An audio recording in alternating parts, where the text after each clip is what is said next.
Hey dudes, welcome to Splat from the Past, the only 80s named horror and sci-fi show where things can get totally radical. Now today, I will be welcoming back Rebecca Rinehart. You may remember her. She's the not-so-final girl that you can find on YouTube. And I'm having her back on the show today to talk about my recent convention experiences and her upcoming project she has with Day of the Dead. And I can't wait because Rebecca is so fucking awesome, so cool. Love talking to her. And it's going to be a pretty good show. And I can't wait. So, here is my new interview with Rebecca Rinehart. Hello, can you hear me? Yes, I sure can. Okay, I've got headphones and a microphone on because my dogs are being stupid. Trying to drown out some of their noise. Yeah. So how you been? Hectic, busy, kind of crazy all the way around, so. Yeah, I'm hanging in there. Lots been going on lately. It's been a challenging couple of months, but I'm hanging in there. Yeah, that's kind of everybody's consensus, it seems like. Everybody's just kind of having it rough and weird. Yeah, I just freaking, I don't know, I think it's the whole political climate, you know? Yeah, that is true. Yeah. Oh my God. So, last time we talked, I told you I was going to LA for a week. And, oh, yeah. Oh my God, I had a blast. Oh my God, I got offered a movie role from this producer-director that I've interviewed. Oh, cool. Yeah. Who is it? His name is Jerry G. Angelo. He has a movie on Amazon called American Warfighter, which is a brilliant movie. Cool. Sweet. Well, that's awesome. Yeah. And I'm waiting to hear on that. And then, oh my God, I had meals with several of my guests that I've had on here, like this one actress. She did a lot of bit parts. Terry Bolo. She was that one bitch. Oh, yeah. She was that one bitch in Carrie, you know, with the perm who doesn't talk. Yeah. Well, there were a lot of bitches in Carrie with the perm, but I know who you're talking about. Well, she was the best one, in my opinion. Well, those are the people I like talking to the most. Yeah. The ones who they still are kind of, they're not expecting that anybody remembers who they are, and they're just very genuine and very, very cool. Yeah, absolutely. And Monsterpalooza was great.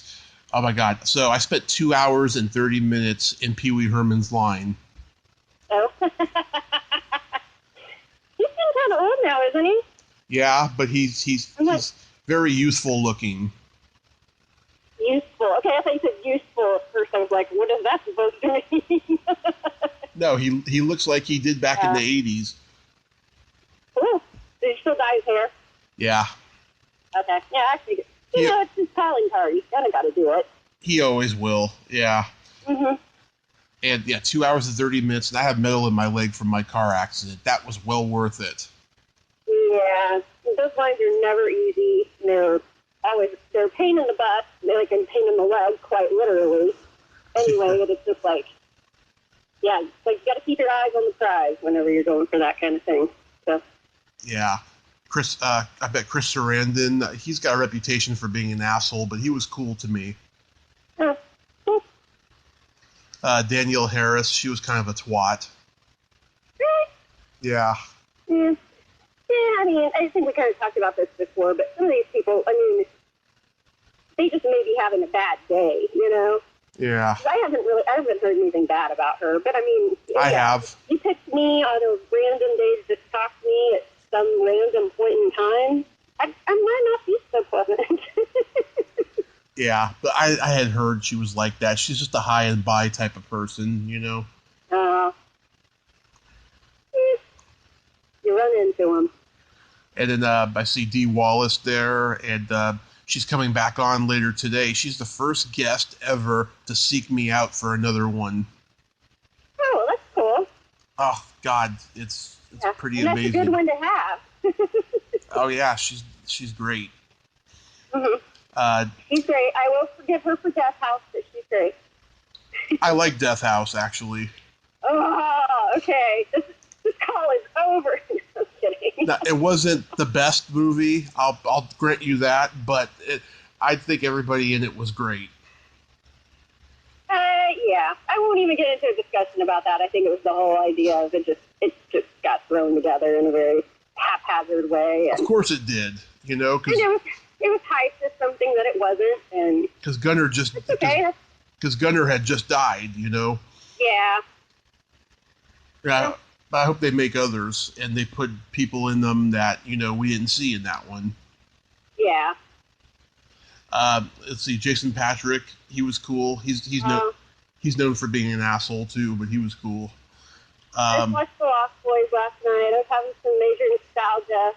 So I was like, I had downloaded the Lost Boys soundtrack to my Amazon playlist a couple of days ago, and like, I just need to watch this and relive my youth. Love that movie. Tom Savini, I had a much better experience with him the second time than I did the first, and he might be coming on the podcast soon. Oh, cool. Branching out the guys, huh? Yeah.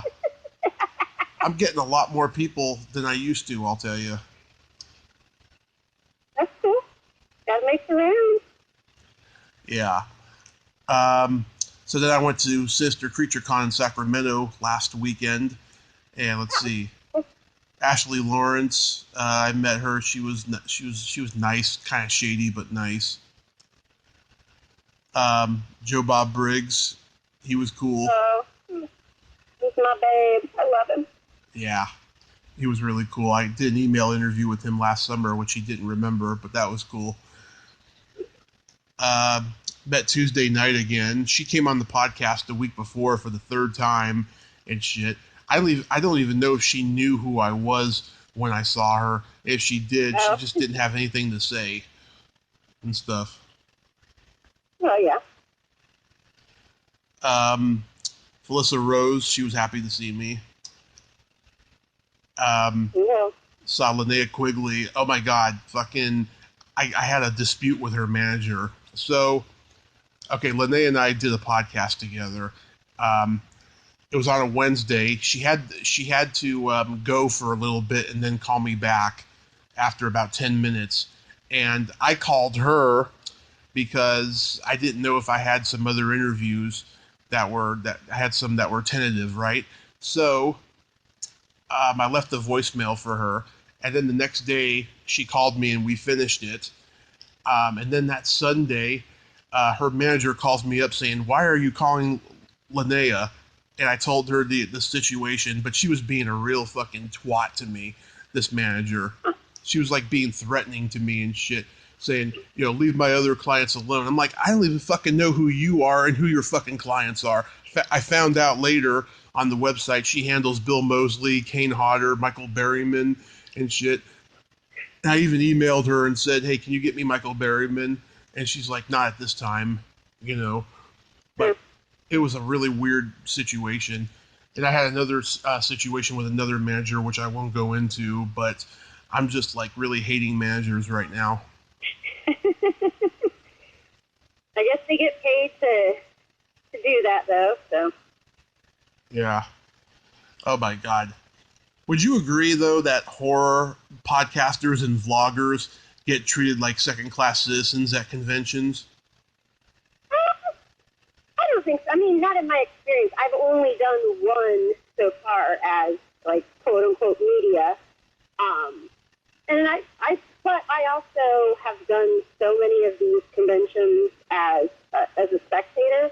Mm-hmm. So I've met a lot of the like, quote-unquote bigger names, and I usually kind of avoid that now. And I really like more talking to the independent filmmakers and people who have, like, tables for their movies and that type of thing. So they are just, like, chomping at the bit for anybody to talk to them and give them any kind of exposure. So, and that's kind of where my passion lies anyway. But, yeah, I've not tried to, like, try to use my power or anything to try to get to any of the big people or anything like that, though. Yeah, well, it's funny. I've been very critical of Sinister Creature Con, even though I go. I think that they don't give a shit about horror podcasters and stuff. And like every time I like want to talk to one of my guests and shit, the money handlers are fucking dickheads, and the lines are not even always long, right? So I see this interview that the organizer just did, and he said that he's trying to launch a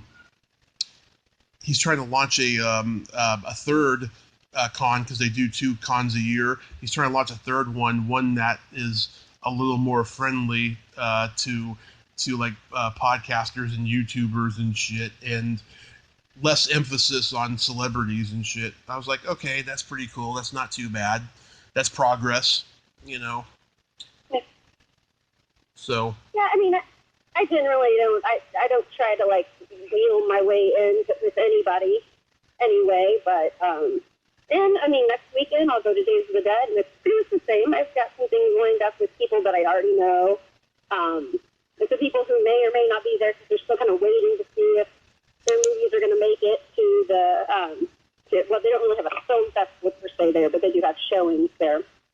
Mm-hmm. So, gonna go and have fun.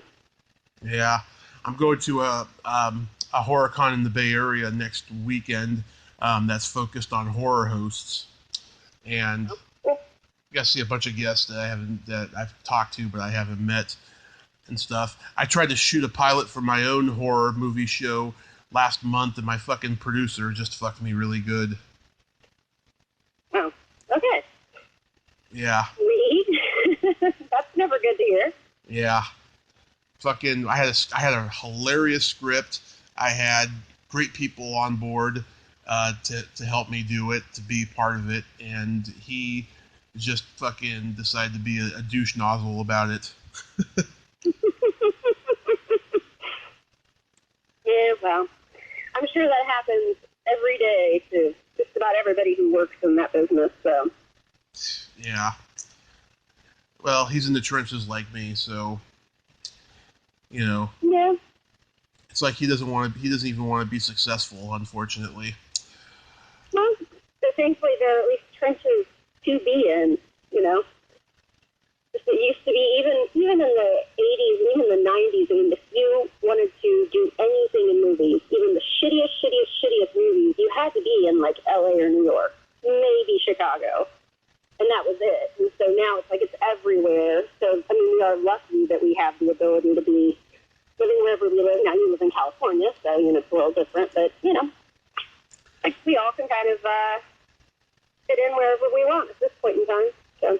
Yeah, some people got semi-successful in industrial areas and stuff. You know, I mean, look at, you know, George Romero. You know, he stayed in Pennsylvania and got successful. You know. Yeah. Seems like not everybody's going to be a George Romero. I mean, that's the other thing too. It's like sometimes you just have to shoot for what your goal is and like what place you want to play. I'm on the phone. I'm on the phone. Okay, sorry. You can edit that out. She didn't know I was talking to anybody. No, I like everything to be natural when it comes to that. All right.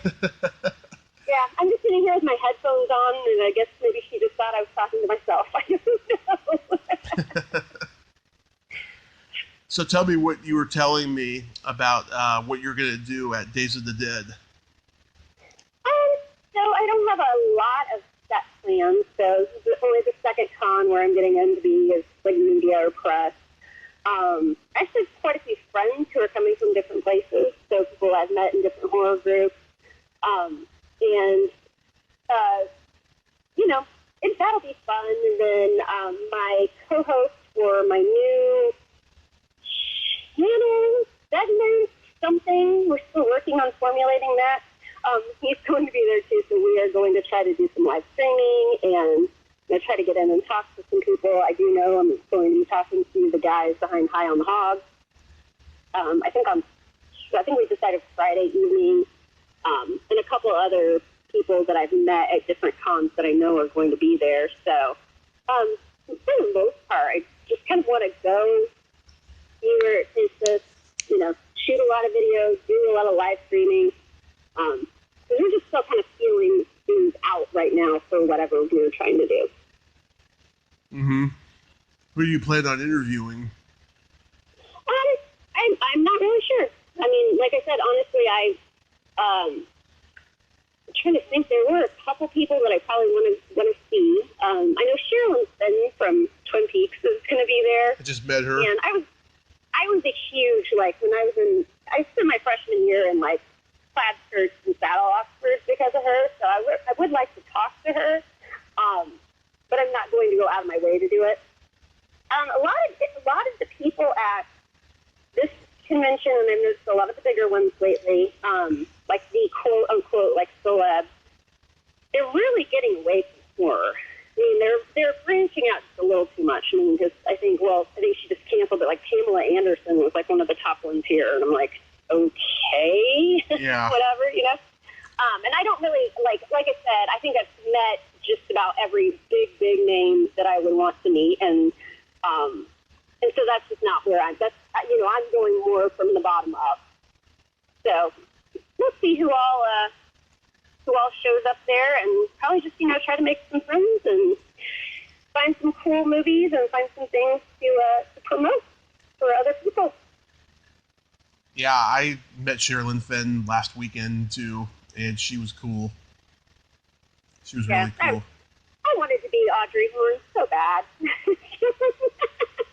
All she had was 8x10s of Twin Peaks and the Elizabeth Taylor story. She did not have the Wraith or just one of the guys there. And I know she hates those roles.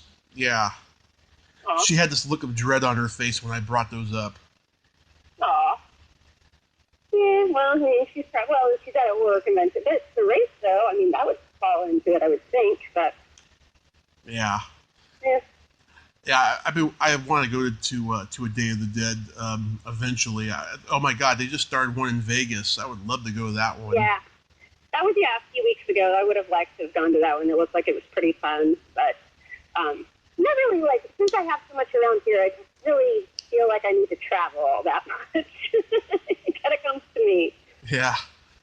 Yeah, you're right though about that. About how they're branching out and getting non-horror people. Yeah, a lot of wrestlers, and that's fine because a lot of times, like, the wrestling storylines go along with, like, horror, and there's some overlap, but they're, like, doing that, and then they're doing, like, kind of almost, like, this pop culture to a certain extent, and so it just brings in a totally different crowd. It's, like, a way bigger crowd, and maybe brings in people who aren't necessarily that into horror, and so I kind of want to start scoping out, and maybe even trying to organize or personally organize one of my own of going back to a smaller horror convention where we have some of the more unknown people who are just, there just to talk to people. Yeah, well, I've talked to a lot of horror people lately in the last, year or so, and I have found a lot of them are writing books so they don't have to do conventions or do interviews anymore. Oh. Well, I mean, the convention circuit's got to be pretty hectic. I mean... Yeah. Like, I know after a weekend of just being there, just as a participant, I know I'm exhausted, and I can't imagine they do that for all weekend, and they have to be on the whole time, and then go back to their day job. Yeah. Like, I mean, there's people who do it every weekend that absolutely love it. Love it. Well, like, I'm sure you could. I mean, if you were, even a minor, like, B or C-list celebrity, you could make a killing, I'm sure, out of just doing the conventions every weekend. Yeah, I mean, certain people, they do it every single weekend because they love it, like Kane Hodder or Linnea or somebody like that. They just love interacting with the fans, and there's a that Chiller Con in New Jersey. Yeah. They started that. They started, branching out and getting non-horror people there, because it used to be just a straight head, horror convention, from the late 90s, until just a few years ago, they just started branching out and getting everybody. Oh my God. Like when I see the website and I see the people they get, I get a major pop culture hard on. I'll tell you. Yeah, and that's fine. And that, if that's the focus, it's just when I'm going to I'm going to something called Horror Hound, for example. I really want it to be seated in horror. When I go to something called Comic-Con or PopCon, then fine. It's just, and I know these things keep getting bigger and they make more money and they want to pull in more people. I don't fault them for that. But I just kind of I'm at a point where I would like to kind of pull back a little bit and start just making some connections with some of the quote unquote like smaller, like I said, like the independent filmmakers of today, or a lot of the people that just kind of have fallen through the cracks in movies that you really love. Mm-hmm. Do you have just as much fun when you go to a Comic-Con? No, I generally only go to those, and I haven't for the last couple of years. I used to go because I would take my daughter. Mm-hmm. She's really into anime and cosplay and all of that stuff, and so I would go, and there would always be some things for me and some people to talk to and some interesting things. But like, it was not. I never could make even a full Saturday of it. There was a lot of sitting in the hallway playing on my phone when I would go to those. Yeah. I knew you were going to say that because I feel the same way too. I don't know. There's something about the Comic-Con that just has a real elitist quality to it. Yeah, I think it's just from my experience, at least the ones that I've taken my daughter to. It's very young. It's definitely a place for like adolescents and teenagers to come and express themselves and share with other people what they like. And it's not exclusive to those kids, but I think that it draws a lot of them in. And it's sometimes when you're older, it's just like, nah, I don't think so. It's funny, I was thinking, Stan Lee, before he died, he was probably the richest that he ever had been in like the last 18 years that he was alive, with all those Marvel movies being made. Oh my gosh, it has to be.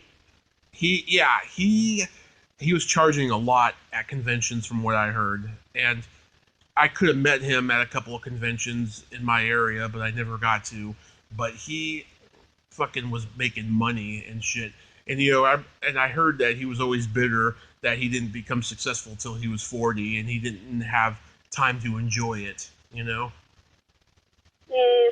Well, he's not here to defend himself, so. Yeah, I love it how he's always got a cameo in his movies. Yeah, and it was cool that his last one that he had was The Last Avengers. I mean, it was kind of a fitting, I don't know, it was just kind of like a beautiful and poetic little thing, I thought. Yeah. So last time we talked, I told you that I gave up sex for Lent. Oh, right. And I said, yeah, no, and yeah. Not going to do anything to solve the world's problems, but go ahead. All right. Well, so yeah, it was a bet between me and my landlady. Like, her and I are the same age, we're both friends, and she bet that I couldn't do it, and I did. And so she rewarded me. I got to butt fuck her. Oh, nice. Okay. Yeah. It's a lot. What was her part of the bet, though? Did she just bet you? You didn't bet her? No. Okay. It was just a one-way bet kind of thing. Yeah. Just it got to a point where she was like, I just bet you talk about sex a lot. I bet you couldn't give it up for Lent. And I was like, oh, yes, I can. I'll prove it, Because I actually gave up masturbation for Lent a couple of years ago. And so I proved it to her. Wasn't that movie with, I think it was Josh Hartnett? Yeah, 40 Days and 40 Nights. Yes. I saw that movie in the theater. Whatever happened to that girl? I can't think of her name. Oh, yeah. Totally drawing a blank, but she was kind of on the fast track there for a while, and she was really, she's really fun and adorable and stuff, and then she just kind of dropped off the radar. She did one of the Japanese, the American remake of the Japanese movie that was just, not very good, and... Oh, I'm looking her up now. Shannon Sossamon. There we go. I was thinking Shoshana was her name, so I kind of like put the two together. Kind of combined her. I made her like a benefit or something with herself. According to this, she hasn't done anything since 2015. No. Maybe she had a kid. I'm sure she's done something, just not acting. That's one of my soapboxes I like to get on, is that when people say things like, oh, and they did this and they did that, and then they were never heard from again. Mm-hmm. Part of the reason why I like to do my channel, the Not Quite Final Girls, I like to actually research my actresses, because you'll find that, hey, you know what? They may have not done a movie again, but they did a lot of stuff. Like, it doesn't, just because you don't do movies anymore doesn't mean you fall off the face of the earth, I think my most, interesting one lately that I did was Betsy from the movie Madman, which it's a horribly great movie. I love it. But she's got about 10 different names. I think now she goes, I can't remember even which one she goes by now. She went by Alexa Dubin when she was in that movie. Mm-hmm. And now I think Galen Ross is what she goes by now, but she was Gail Rosenblum or something like that. But I found out that she's from Indianapolis, where I'm from. She's in the Indianapolis Public Schools Hall of Fame. But she did that, and I didn't even realize it till I did the research. I'm like, she was like the main girl in the original Dawn of the Dead. Yeah. I was like, what the heck?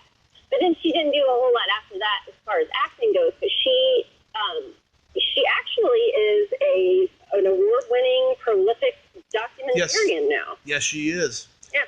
I was like, okay, see, it's good. Like, you watch that schlocky movie and you're like, oh my God, whatever. And it's like, good to know she's doing awesome things outside of that. Yeah, I tried to get an interview with her, and she was twatty. And she's in general, she's kind of the Michael Nesmith of the Dawn of the Dead cast. Like, sometimes she likes to be associated with it, and sometimes she doesn't. It's but if you look at some of the things she's done, she really is esteemed now and is doing, things that are on the History Channel, the Learning Channel, and the BBC, that kind of thing. So she maybe is like, okay, I don't really want to dwell on something I did as a kid, because I've done all this other stuff over the next few decades. So I get that. Yeah, but I've done jobs and things that I would never want to talk about again. So I get it. Oh yeah, she doesn't have to do every Dawn of the Dead reunion. I get that, overall. But yeah, so yeah, that was a pretty good experience, giving up sex for Lent and then get to butt fuck. That was cool. And then yesterday, it's super hot over here. So yesterday I saw her. She was wearing sandals, and she let me suck her toes later. Ugh. It made me throw up. Ugh. God. Grosses me out. Yes, I'm a foot fetishist. I am anti-feet, man. No feet for me. Well, I guess it's good if you have feet, so you can walk around, but that's about it. Utilitarian only. Yeah. Where do you stand on blowjobs? What do you mean, where do I stand on them? Like, some women don't think they're good, but some do. Like, that they don't think that they're good at giving them, or they don't enjoy giving them? That they don't like them. Oh, I'm fine. Here's my thing. I don't have a lot of rules in my life in general, but definitely not sexually. Like, I'll do just about anything if the time and the mood's right, and I don't usually say, oh, okay, I'm going to do this and I won't do that, and da-da-da. I don't plan things out very much. Mm-hmm. Again, just in general, not plan things out, but, yeah, I probably do plan things out a lot in my life, and not with sex. I just kind of go with the flow. So, I'm not lazy. I don't have a problem with anything, just if it's, right time, right place, whatever. And then, not anti-blowjob, that's what you're asking. Yeah. Not anti-blowjob. Anti-blowjob. That's probably the only thing I am anti is I would do, oh my God, you'd have to pay me some serious money to get me to suck on somebody's feet. That might be my only boundary. Yeah. And are you a swallower? Yeah, sure. Yeah, I am too. All right. Yeah. No need to make a mess. If you don't have to, come on. I also love double penetration. All right. I think that's a lot of fun. It's so underrated. I always wonder about that, like how it is for the guys. Maybe I've watched too much porn, but I'm like, how can you not have your balls hitting each other? I just wondered. Yeah. I interviewed the porn star Christy Canyon from the 80s. Oh, yeah. And oh my gosh, she was fucking crazy, I'll tell you. She was really bitchy at the beginning. She's Italian. She was really bitchy. And This guy's named Canyon, that isn't really she was giving me shit because she accused me of asking her generic questions. But then once I started in with talking dirty and stuff, that's when she completely fell in love with me. It was really weird. Go ahead. That's her job. That's her kind of wheelhouse. So it probably made her more comfortable. Yeah, it was weird. I don't know if I want to interview any more porn stars. I did want to interview Nina Hartley and stuff. I met her years ago, and she gave me a hand job.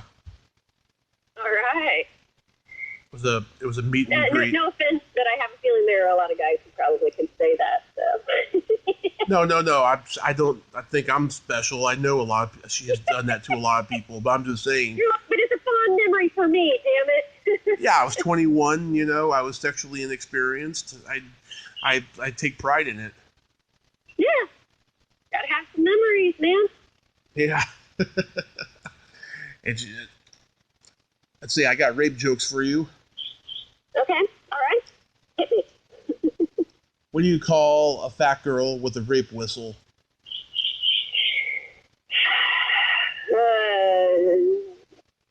Looking to get some. I don't know. Close. Optimistic. I was going to say cautiously optimistic. That was going to be my thing. Okay, it's good that I didn't totally blow your punchline then. Yeah. Have you ever heard of a rape victim with Alzheimer's? No. Yeah, neither have they. Oh, God. We're going to start getting into blonde and dead baby jokes? Come on. No. Kidding. I know lots of dead baby jokes. Did you hear about the girl who got raped by mimes? No. They did unspeakable acts. Oh. Okay, it was good for a good fun. What's the definition of sexual consent from... Oh, no, sorry. What's the definition of sexual consent? I don't know. Tell me. Some fucked up feminist propaganda. Oh. Woo. Okay, here's my favorite dead baby joke.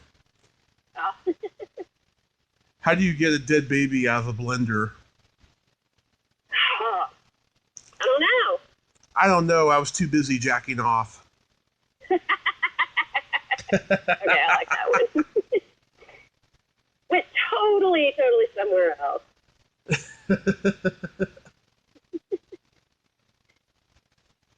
Now, speaking of jacking off, do you want this birthday present? Birthday present? What's my birthday present? I don't know if I want it or not. Remember I asked you yesterday? Oh, yeah. No, probably not. Okay.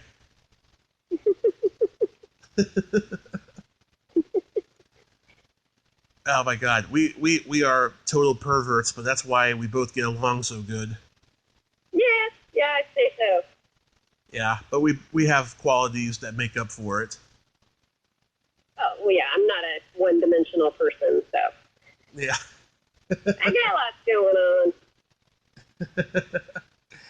Well, Rebecca, I thank you so much for coming back on, and we'll talk again. And I hope you enjoy your summer, and I hope you get some toe curling sex this summer. Yes, but I will be sucking on those toes, so. You won't be. Yeah. No. And no one will be sucking on mine either. Poor guy. All right, have a good night. Okay, you too. All right, bye. Bye-bye. Well, there you have it. Rebecca Rinehart, the not-so-fine little girl. Ain't she a sweetheart? Yes, she is. And I love talking to her. If you like this video, everyone, please subscribe to my YouTube channel. Add me as a friend on Facebook. Join my Tommy Kovac comedian page on Facebook. Follow me on Twitter and Instagram and all that fun stuff. Well, that's all the time we have this week on Splat from the Past. Until next time, this is Tommy Throwback Kovac saying, there's no shame in living in the past, because the present sucks. Later, dudes.